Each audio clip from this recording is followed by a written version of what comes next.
দর্শক, আপনারা যারা পোল্ট্রি চাষে আগ্রহী তাদের জন্য আজকের এই ভিডিওটি। তো ভিডিওটি না টেনে পুরোটি দেখার চেষ্টা করবেন।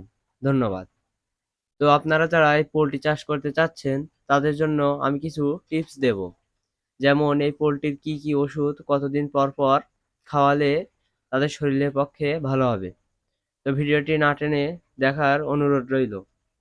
তো পোল্ট্রির বাচ্চা আনার প্রথম ২৪ ঘন্টা, মানে আপনি যদি আজ সকালে আনেন তাহলে পরের দিন সকাল সেই সময় পর্যন্ত গ্লুকোজ খাওয়াবেন ২৪ ঘন্টা, ১ লিটার পানিতে ১ গ্রাম।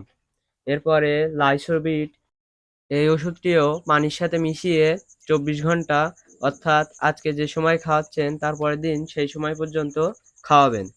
এরপরে খাওয়াবেন নিয়োগ জেল, এটিও পানির সাথে মিশিয়ে ২৪ ঘন্টা খাওয়াবেন। এরপরে থায়াবিন, এটিও পানির সাথে মিশিয়ে ২৪ ঘন্টা খাওয়াবেন। তো এরপরে পঞ্চম দিনের দিন আপনি একটি ভ্যাকসিন দিবেন, যেটির নাম হচ্ছে রানীক্ষেত। তো এরই মাধ্যমে আপনার প্রথম ৫ দিনের ঔষধ শেষ হলো। এরপরে আর কোনো ঔষধ না খাওয়ালেও চলবে। তো এই ছিল আমার আজকের ভিডিও। সবাইকে ধন্যবাদ। আসসালামু আলাইকুম।